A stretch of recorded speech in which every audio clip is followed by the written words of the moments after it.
Hi, everyone. Thank you so much for joining us in our first event for our Quality Education Sustainable Goal Day. We're very excited. The event today is on working with students abroad, more specifically from an MU alumna's perspective in Barcelona, which I think is super cool. So I want to give a warm welcome to Emilia Larach. She's an MU alum from the class of 2015, so she's actually a pretty recent graduate, and she's currently working as an academic advisor over at Education USA Spain in Barcelona. While at Marymount, Emilia majored in psychology and double minored in Spanish and international studies, and she was also part of the honors program and studied abroad in Granada, Spain during her sophomore year. And after graduating from Marymount, she actually traveled around Italy, teaching in summer camps before working in Zaragoza, Spain for a year as an English teacher with the Spanish Ministry of Education, Culture, and Sports. She then returned to the United States to complete a master's in education from none other than Harvard University in prevention science and practice, and worked as a study abroad advisor at a university in Boston for a couple of years before moving to Barcelona for her current role. So I'm really excited to kind of talk to you, Emilia. I think you're a super cool alumna. And I guess kind of my first question for you is, I know, so you're an academic advisor of Education USA in Spain, in Barcelona, I'm sorry. So I kind of wanted to ask if you could tell us a little bit more about your current role and kind of how that relates to education. Yeah, sure. First of all, thank you for the glowing introduction. Very kind words. And I'm happy to be here and be able to participate in your International Education Week activities. So my role as an academic advisor, it's essentially like a college counselor for Spanish high school students. So we work with both Spanish undergraduate students who want to do masters in the US or doctorates in the US. But primarily our main population is Spanish high school students who want to do an undergraduate in the US. Part of my work is really just helping them better understand the US higher education system, not only the admissions process, but also what does it mean to study in the US. So the idea of a liberal arts education, for example, is very foreign. Or having the opportunity to wait until the end of your second year of university to choose a major. And so the goal really of Education USA, I guess I should mention, it's part of the US State Department. So Education USA in general is actually a network of advising centers. There's, I think, 425, more than 400 all around the world. And they're kind of an entity of the State Department, and their mission really is to get international students to the US. So it's to facilitate exchange and international mobility. And so the academic advisors that work in each center around the world serve as college counselors in countries where often that role doesn't really exist at the high school level. So. Yeah, and so I guess kind of the burning question, which I'm sure like is probably given, but kind of what does this role look like for you, like in terms of COVID? Because I'm sure it's a bit different than like normal, like a normal setting, being in person and such. Yeah, so it's been interesting. So I've basically been working from home since March. The nice thing about the job is that it actually hasn't been too difficult to switch to completely virtual advising. So a lot of what we were doing before, part of my role last year was to open the center, the advising center in Barcelona, because we previously only had one in Madrid. So I work as the only advisor in Barcelona. And in doing that, I kind of oversee all of the region of Catalonia, and then I have a couple other regions in my portfolio. So a lot of my advising was already virtual, because not everybody lives in Barcelona. Or, there's Spanish students all over Spain that need help, and families all over Spain. So a lot of what we do is through email or through like a Google Meet video chat or Zoom chat like this. We work a lot with US universities as well, and so we'll host webinars with them about steps in the admissions process or different aspects of higher education in general. So much of what we were doing was already virtual. The thing that has been most difficult is part of my job last year was a lot of outreach to schools since it was a new center. So going to meet with English teachers in high schools or heads of study and kind of promoting our services since they're free and it's something that they can access without going through an agency, or giving talks to students in high schools about studying in the US. We've moved that to more of a virtual format this year, but there's definitely less of that human interaction, as I'm sure most people are experiencing right now, and a lot more screen time. But yeah, thankfully we can do a lot of our advising virtually and still, I think, give quality advising services. Yeah, so kind of shifting gears a little bit, I know that you've been in Spain a lot, like you've kind of moved around and you have a lot of experience studying abroad. And one of those experiences is like you actually studied abroad while you were at Marymount. And so I guess I'm curious to know kind of how your international education experience affected you and maybe even got you to where you are now and like how that contributed. Yeah, I think when I first came back from studying abroad, I was like, "Oh, you can do this as a job. Like, I could be a study abroad advisor." And I was like, "Yes, that's very much what I want to do." Like, I enjoyed so much participating in the exchange of ideas that occurs when you're studying abroad, and I knew I wanted to work. Studying psychology, I was still trying to figure out. There's so many things you can do with psychology, and trying to figure out which way I wanted to angle myself was still something I was trying to figure out my junior year when I got back. But I knew the idea of like student support services was interesting. And so trying to combine, the more counseling parts of psychology that I enjoyed, the advising parts with the international education, I was like, I should be a study abroad advisor.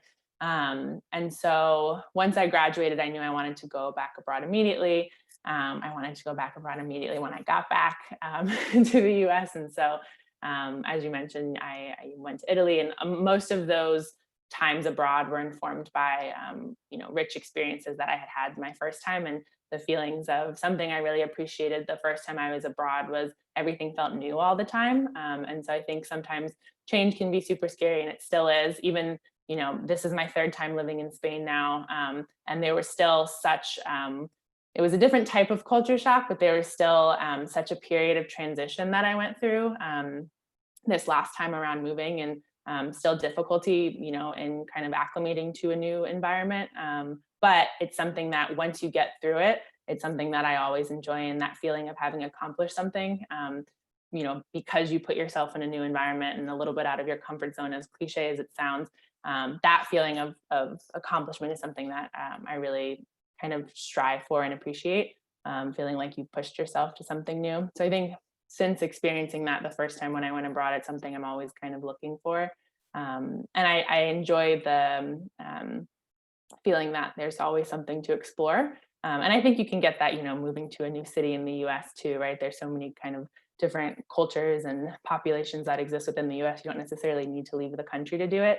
But kind of that feeling of purposely placing yourself in a new environment where you are an outsider in many different senses of the word, I think is a humbling experience, and one that enables you to, appreciate others' perspectives in a way that you might not if you found yourself as part of the in crowd, if you will.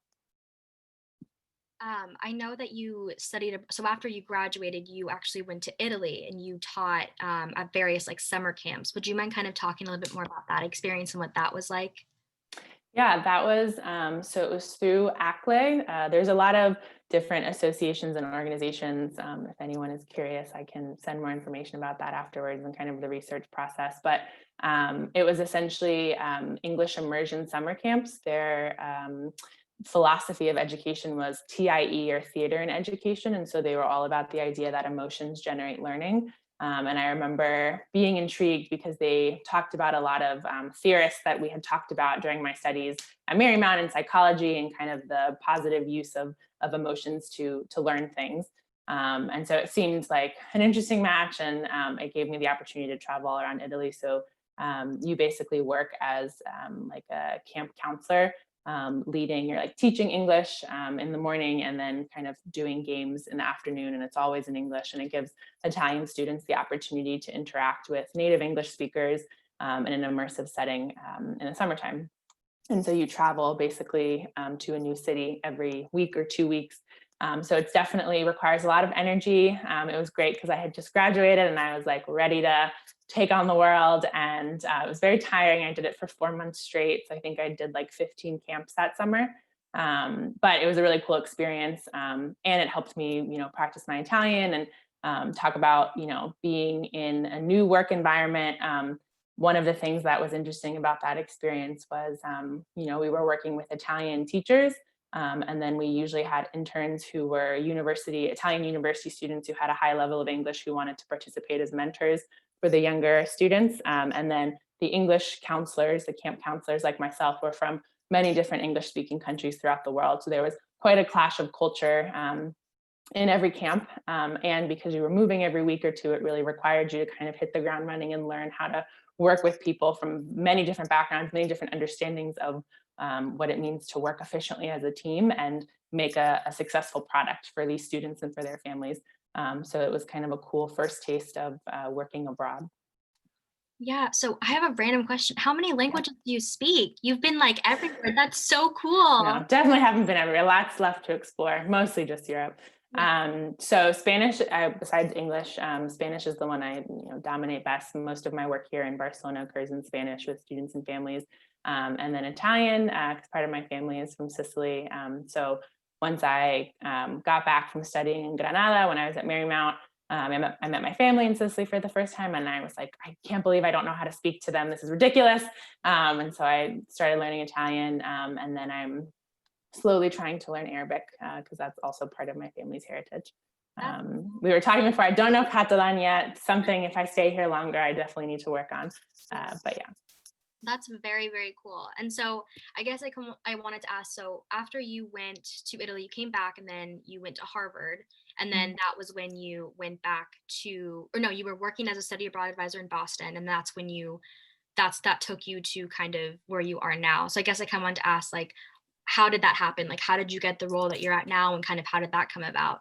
That Yeah, many job applications. I think I applied to like 50 jobs after I graduated my master's program. It was only a year. It was like an intensive year program at the ed school.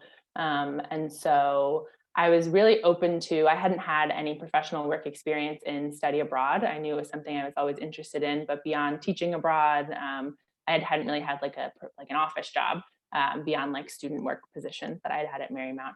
And so, it's really cool to have a master's or a master's from Harvard, but it doesn't mean much if you also don't have work experience. So I learned that pretty quickly. So I think that's something for anyone who might be listening, that you're trying to figure out what your next step is after Marymount, and maybe you're persuaded to go right to grad study. Work experience is important and valuable good too. So lots of job applications. And then I actually started at the university in Boston working mostly on advising students about visa requirements. So I worked at Northeastern, which has a big co-op program. So students intern all over the world, which can be complicated sometimes because not every country has visa permissions for, internship opportunities or sometimes work opportunities. So that was kind of my first foot into the study abroad office at that university. And then I became a program advisor and got to move my student advising more from logistical visa things to programmatic opportunities abroad. That's very cool. It's always interesting to see like how everything comes together and you end up where you are. So then I kind of wanted to ask, like, what have you learned in your time as an academic advisor in Barcelona? And if you have any fun or like cool stories that ended up being like a life lesson or something that was kind of like, oh wow, I didn't realize that. I think the first lesson I learned, I get professionally, to go back to when I started at the university in Boston, was if you are interested in a certain field and you know that you want to get there, but you're not exactly sure how to start in it, sometimes taking any job, even if maybe it's not the first one that you're super interested in, as long as it gets you into the environment or the setting, is really valuable, especially if you're just graduating and you don't have a lot of work experience, because it allows you to get to know the people in that environment, to be more immersed in the field, understand terminology, issues and trends, and then it also helps build your network, so that you can eventually kind of move on to the thing that you were more interested in, or you feel better matches your goals. So I think being open to a variety of possibilities when you first graduate is important, or even 2 years, 3 years after graduation. And then it's been interesting to see.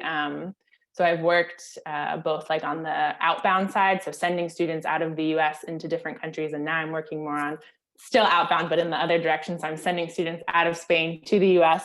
So it's been interesting to see the interconnectedness of the field of international education. I think it's a very broad term. And sometimes when we talk about international education, we're talking more about development and policies. Sometimes we're talking more about the student support, advisory component of it.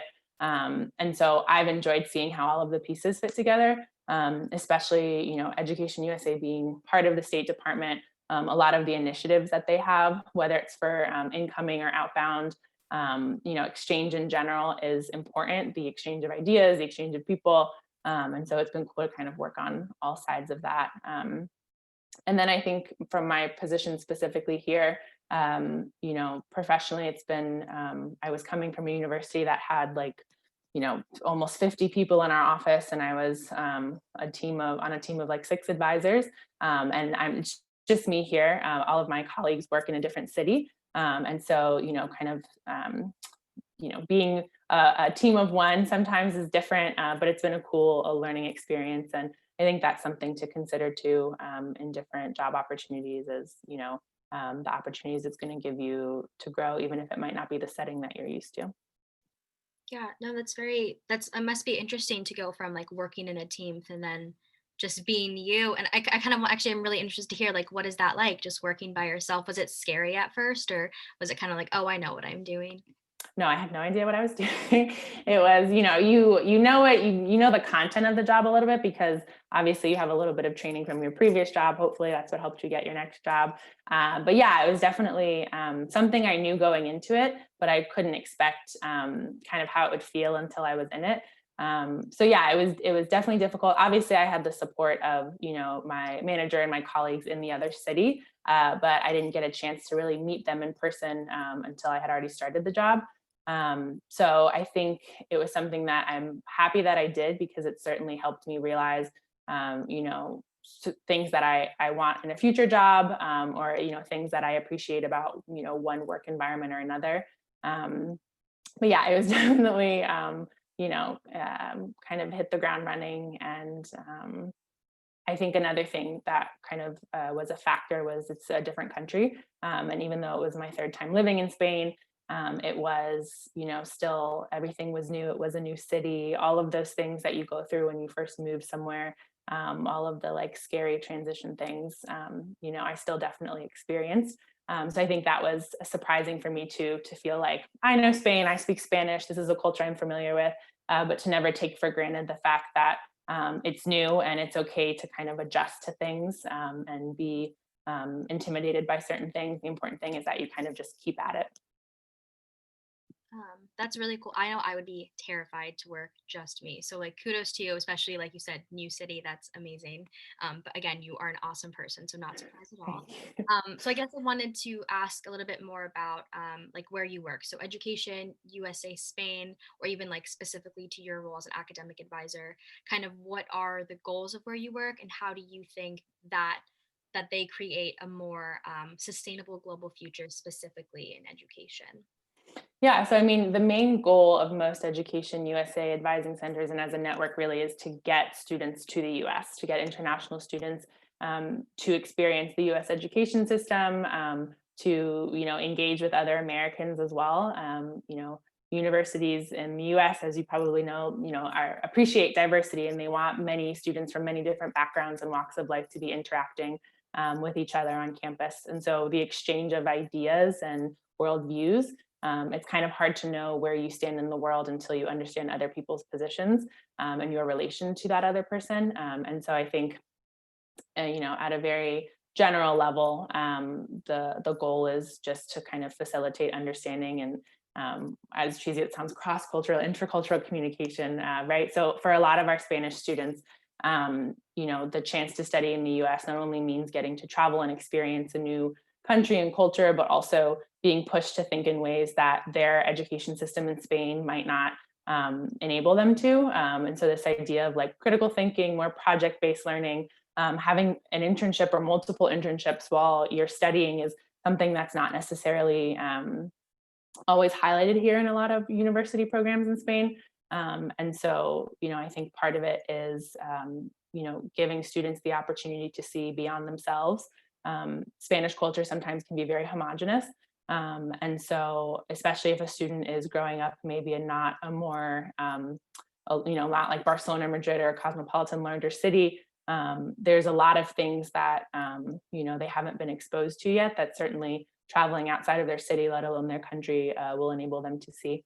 And so I think when you like talk about quality education or sustainable education, part of that also means enabling a student to, take, kind of approach their learning in a more self-directed way. Self-directed learning is something that's talked about a lot, but in the practicality with our students, the idea of exploring their priorities or like finding their fit is such a foreign idea because they've never really thought about what's important to them or what they want, their goals professionally or personally, but then how to get there and how studying in the US or studying in a specific university might enable them to do that. We spend a lot of time reflecting with students about this idea of fit and what that means.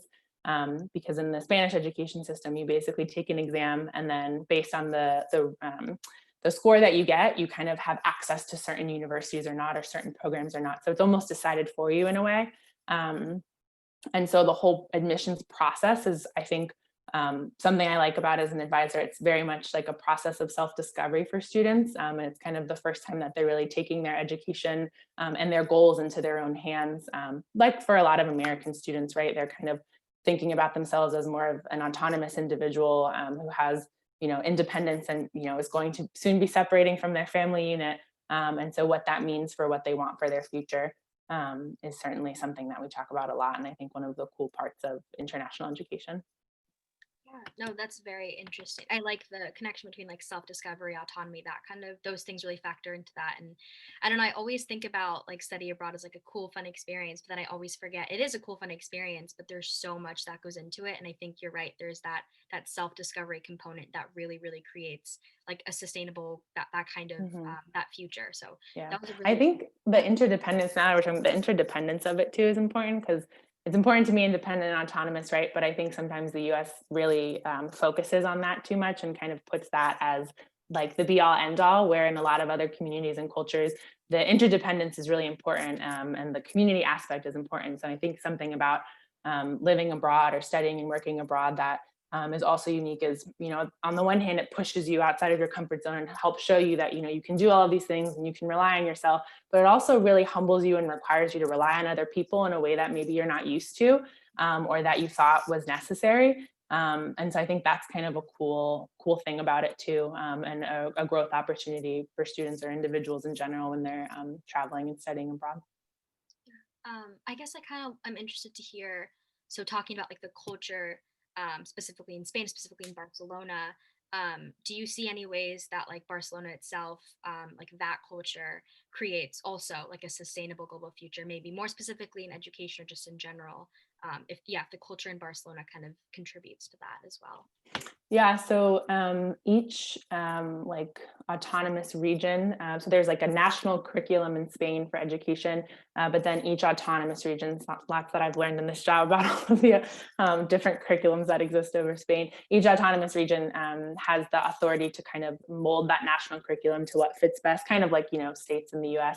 And so in Catalonia, they have something that's really cool that they recently implemented, I think, I don't know, 5 years ago now, maybe more, where it's skills-based learning or competencies-based learning. So in addition to kind of the core subjects that you need or that, the national curriculum outlines as you meeting secondary education requirements, Catalonia and I think a couple other comunidades have also implemented 8 competencies, everything from like digital skills to socio-emotional skills, to independence, like, things that maybe you wouldn't necessarily think that you're measuring within a school system, but a lot that also has to do with character development. And I think that's really important too when you're just talking about how to be in the world. I think there's a lot of philosophies or points of view about like what is the point of school or education. Like, are we schooling to make good global citizens? Are we schooling to make people who are going to be lifelong learners and always have a quest for knowledge? Like, what is the point of education? And so that's one of the factors that I think in Catalonia specifically, the government has spent some time thinking about. And I think that that's an important piece that, students spend most of their time in school, right? Not with their parents necessarily or with their family. And so schools have a really large responsibility in that sense to not only educate students about history and English and how to read and write and or Spanish literature in general, but also, how to be with each other. And so the community aspect of it that a lot of those competencies tries to instill is important. Yeah, so I mean, I guess that kind of transitions us nicely into my last question, which is actually talking about Marymount and kind of how you feel, or like what are some ways that Marymount has maybe from your perspective as an alumna, or maybe even in the lens of like a student, how Marymount's created a sustainable global future, or like an environment, or maybe even helped you in your current job, how it's helped you kind of have this lens to also create this sustainable educational environment. I think when I remember my time at Marymount, the biggest thing that I think about is community. And I remember even when I was, because I think a lot of back to my admissions process, because I have to think about it when I'm advising students, and it kind of helps me get back in the mindset. But one of the things that led me ultimately to choose Marymount was the sense of community that I felt when I went to visit, and just kind of like I just felt comfortable on campus. And looking back on it, I think that's one of the things that I appreciate most about my time there was the relationships that I formed, not only with friends, peers, but really with professors too. I think there was a sense of mentorship that I always appreciated, both from professors within, my major, but also in any class that I took really. I think the idea that a professor's there, because they enjoy teaching, and pedagogy is really important to them, and their interactions with students, are kind of the thing that guide them. Obviously the research that they're doing is interesting and important as well, but one of the things that, I always remember fondly is the mentoring opportunities that I had. And I think when you talk about sustainable education, it's important to have a community of scholarship and scholars and academics around you, not only to kind of see where you might be able to go if that's something that you're interested in, but also to feel like education is accessible. So I always appreciated the professors that try to be more personable, not only with the material and connecting it to the world around us and making it relevant, but also just in sharing a bit more about themselves, so we understood not only who they were, as an academic, but also who they are as a person. And so it really connects education in a way that, lets it be, I think, a little bit more impervious to, some of the ways that we understand how to connect what we're learning in the classroom with what's going on in the world. So yeah, I think mentorship is a big part of sustainable education, and having just like a network of people. Well, that concludes like my questions for you. So I just want to say thank you so much. I learned a lot from you, and again, just really hearing about your experience in Barcelona and being an academic advisor, especially someone who's like interested in higher ed. I think it's really cool to kind of hear about it, especially abroad. I didn't get to study abroad, unfortunately, but I feel like I just studied abroad with you. So thank There's you. still time. You can still go abroad. Yeah. So thank you so much. And with this, one second. We wanted to open this up to questions now. For those of you who have any questions for Emilia about anything about her time abroad, about her current job, about advice, we want to open the floor up. Hey, Emilia, it's so great to see you again and to hear about what you've been doing. Hi, good to see you too. And your work just sounds amazing and great. And I'm so pleased that you've been able to, craft the beginning stages of, a real career that you're passionate about. Thank you. So this is just great. I'm just, curious too, you talked a little bit about, transitioning from working in person to working, virtually, as we're all doing now. But I wonder too, what's it been like to live in Barcelona this year? Because I know they were one of the first cities that had a really, really strict lockdown. Yeah, it was interesting because right when quarantine started, all of my roommates went back to their home countries.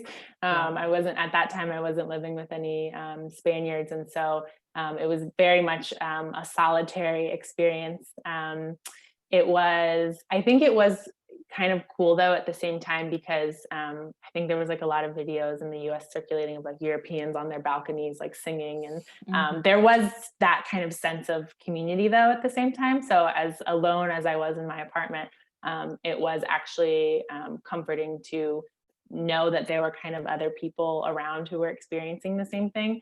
It let me get to know my neighbors a lot more than I think I otherwise would have.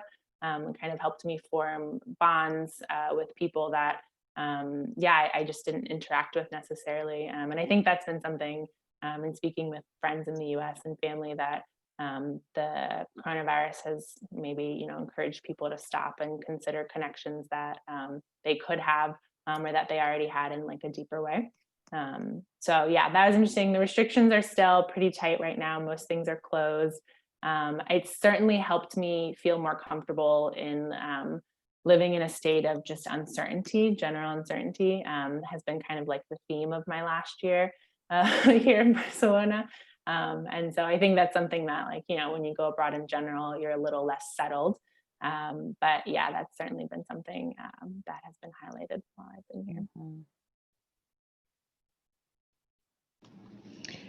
Hi, Emilia.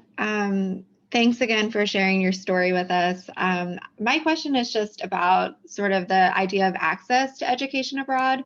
So we had yesterday, our theme was reduced inequalities, and we had a talk surrounding, a big topic in education abroad, at least here in the US, is expanding access Mm-hmm. for underrepresented populations. So I'm just curious, on the flip side, has there been the same sort of efforts or initiatives by Education USA or the State Department to really focus on expanding access for students who don't traditionally study abroad to the US? Mm-hmm. Yeah, I think that's usually the biggest concern that all of our students have. Most universities in Spain cost like 2,000 euros max a year. And so even like the cheapest community college in the US is always going to be way more expensive than their families can afford, or they can maybe even dream of accessing. So what a lot of our work is in like the day-to-day advising that we do is helping students find the fit, not only for programs and interests, but their economic situation and what they need financial aid wise. So we're kind of always pushing different scholarships and different ways that you can fund your studies. The State Department itself, so in Spain, we don't have a lot of these programs, but in certain countries, the State Department has initiatives that are essentially like full ride scholarship opportunities. A lot of them are merit-based, but there's several different types of programs that usually it's funded through the State Department in conjunction with like the US Embassy or a consulate. And the idea is to get students that, have like, are really kind of stellar academically, the opportunity to be able to go to the US, and they usually like fund them the whole, 4 years. It kind of depends on the program. But yeah, that's basically the biggest concern that most of our families have. We also, the State Department in general, Education USA networks in general, push a lot community colleges, not only because it's an affordable option for students, but especially, like an 18-year-old Spanish student who's never left either their town or the country, having a smaller environment, more personalized attention that a lot of the community colleges offer is a really good first step for them outside of Spain, and kind of help them get their footing in the US before then transferring. That's like a really popular option. So we do a lot of programming with community colleges and 2+2 programs. But yeah, it's always a topic, how to finance your studies. I think the other thing too, now that I'm thinking about it, that is always an initiative of ours. I think it's something that we still have, a lot of work to do on is, a lot of our contacts in Spain and high schools here are with private schools or schools where, students maybe are from a higher socioeconomic status, or, counselors reach out to us, or English teachers, if they don't have a counselor, reach out to us because they've had some students who try to go to the US and want a little bit more support from Education USA on how to guide those students through the process. It's always usually like a private school or an international school, and it's a lot harder to make contacts with public schools because the students usually, like their families might not even consider it as an option, or, they can't afford it, or they've never had a student go to the US, so they're not necessarily interested in working with us to begin with. So that's been, I think, the hardest thing in the role, is trying to make those contacts in public high schools or in areas where students might just have lower SES, to kind of walk them through what their options are and even put it on the table as an option, because I think a lot of students just don't see it within their realm of possibility.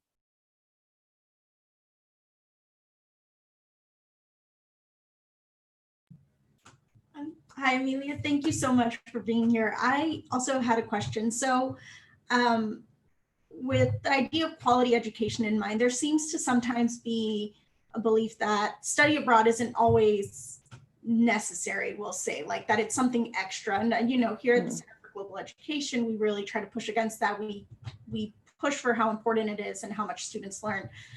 Can you give some advice to students who may be on the fence on why they should study abroad, or how that can add to a quality education, not just obtaining the degree, but overall? Mm-hmm.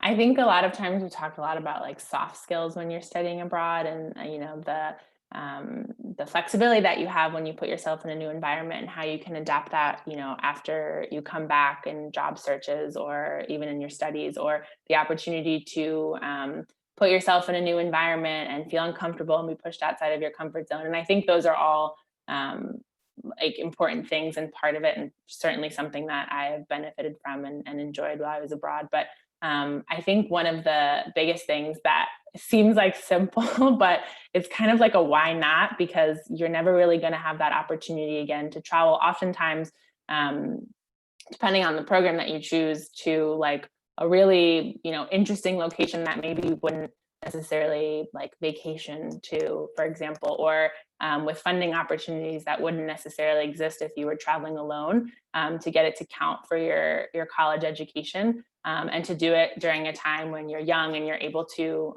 you know, kind of push yourself in that way. It's like a very simple answer, but I feel like you could say all of the like really cool skills that you're going to learn afterwards, but I think it's honestly just like an opportunity to, you know, take advantage of something that you might not have once you enter the workforce or pursue additional studies. That being said, like I mentioned to Prakriti, you can always try and do it, right? But it's one of those things that I think is in kind of a unique opportunity when you're in university. And then, I mean, the other kind of the flip side of it too is, I mentioned this a little bit before, but the opportunity to purposely place yourself in a situation in which you are an outsider and feel uncomfortable, especially if maybe you're coming from maybe a more privileged background in the US, or, you know, what maybe might not be considered a privileged background in the US is actually considered very privileged in another part of the world. I think the opportunity to, you know, choose to do that is a privilege in and of itself, and being able to, you know, kind of put yourself in someone else's shoes abroad in whatever country you choose to go to is a unique opportunity that you don't always maybe get the chance to do or find yourself wanting to do later on in life. So taking advantage of that as well, because it'll help you relate to people on a more person-to-person level in whatever setting you find yourself in. Thank you. We did get one question, and I'll kind of expand to it. Someone wanted to know, how's the food in Barcelona, but also maybe you can expand and tell us a little bit of the like big cultural differences that you've noticed. I know you've mentioned it being a lot more interdependent, this focus on community, but if you could talk to us a little bit about culture, food, the big differences that you've noticed. Sure. I guess first I'll say Catalonia is kind of like a culture within a culture. Catalonia is very, so Barcelona is located within the autonomous region of Catalonia, and it's, they're fighting for independence. So that's something, if you haven't read about it, you should. It's very interesting, lots of protests, exciting time to be in Barcelona. So that being said, they have kind of their own food culture as well, and their own way of understanding their identity or Spanish identity, depending on how you want to look at it.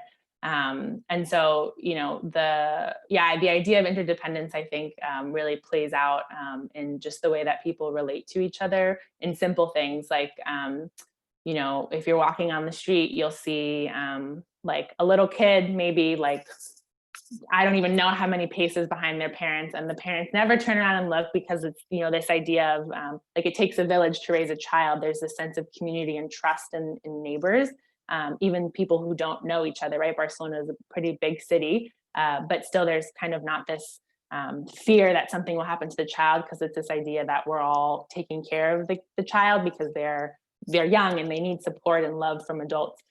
Or if we kind of keep on like the child theme, not being afraid, like, you know, an older individual like a grandma or grandpa who's not related to the child might come up to the kid and like hug it and kiss it. And that's happened many times where I've been hanging out with a group of people and an older person comes up and they just want to show love to the child because they know it's important for the kid's upbringing, and the parents don't have a problem with it, in a way that I think in the US, people in the US usually don't let their kid wander behind them for a while without turning around because, you're scared, you want to make sure you protect your child, or, you don't necessarily want someone that you don't know touching your child.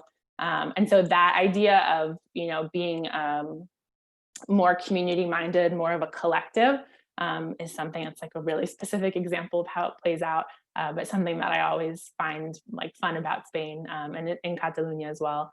And then even in Catalonia, the whole, move for independence in Catalonia is something that's very contested. But it's interesting to kind of pick apart, and look into the history of why people want that, why they think it's still a relevant thing. And the spirit of a Catalan person is very feisty in that sense. And so it's something that continues to play out, that they haven't given up on that fight for independence. As far as food goes, I would say I actually don't love Spanish food that much. I enjoy it, but it's actually quite simple in seasoning, I would say. It's delicious. But I think one of the things that Spanish food does well is highlight the flavor of the natural ingredients. So I think in the US, we're used to like a lot of sauces or salsas and spices.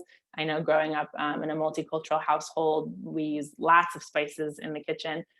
In Spain, they really let the ingredients shine. So it's usually just salt, olive oil, tomato, maybe pepper if you're feeling fancy. And so it's definitely like a different way of appreciating an ingredient, I think. So, yeah.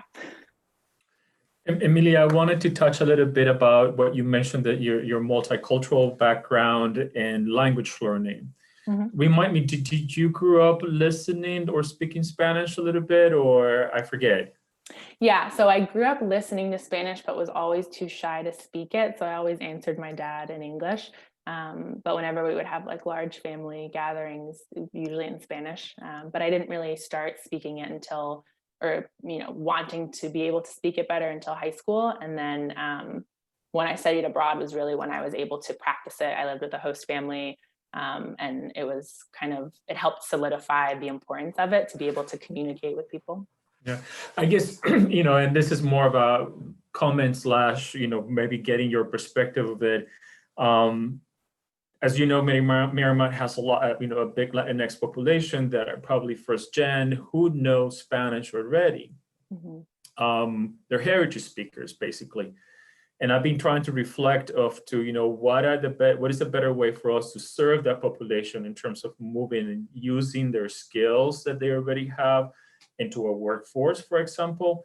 And so having a course that could be targeted, the Latinx or Hispanic heritage students, whether it's for profession use, the medical Spanish or sort of general business, or kind of, again, give them that confidence that they may not have.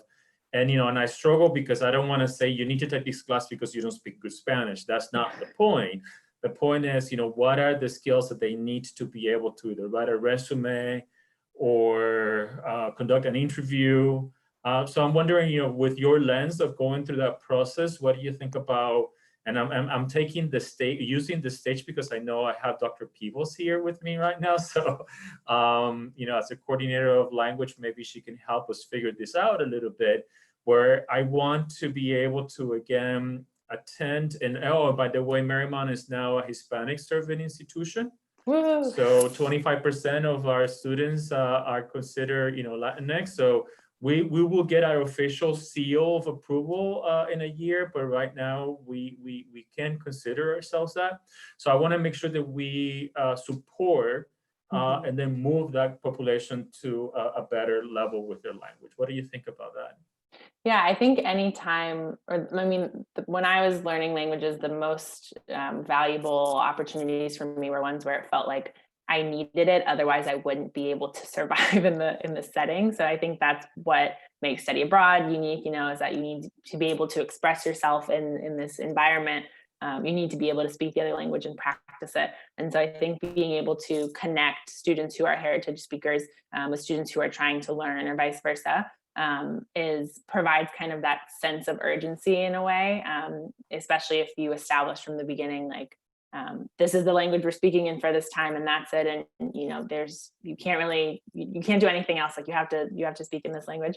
So I think opportunities for like learning a language in which you don't have a lot of other option is helpful. And then also the peer-to-peer aspect, the like human side of it, right? I think every time, like I said, what caused me to learn Italian was feeling so frustrated that I couldn't speak to my family in their native language. And I would speak to them in Spanish and they would respond in Italian, and we kind of understood each other that way. But it's so much richer of an experience to be able to relate to someone in their native tongue. And feel like you're expressing emotions in a way that both of you understand fully.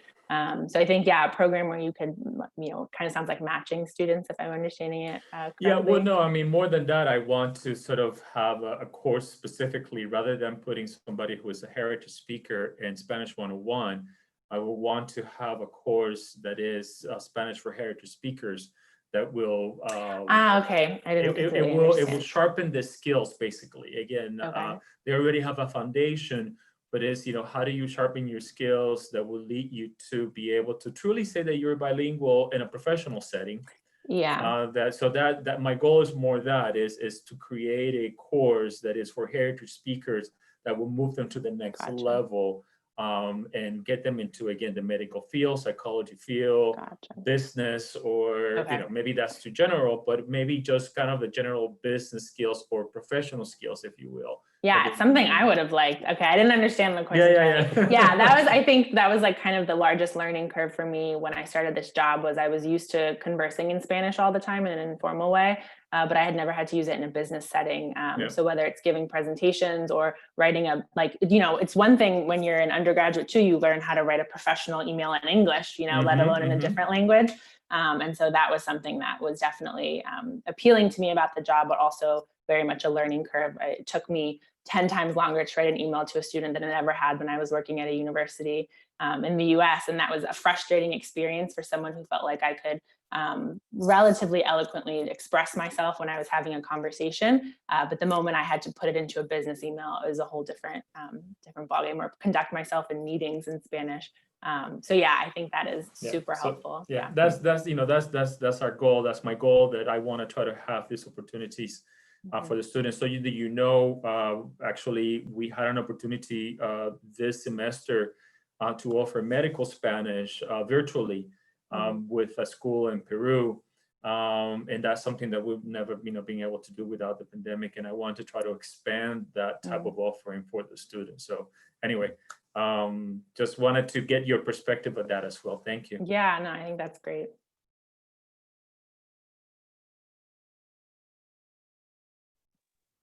All right, well, if there are any last or final questions, going once, going twice.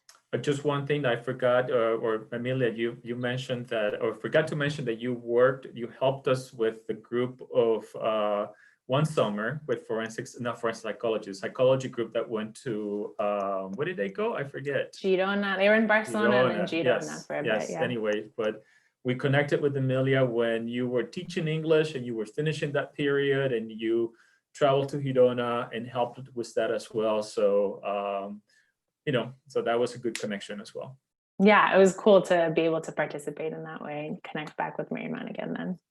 Hopefully they can travel again, the students abroad. Yes.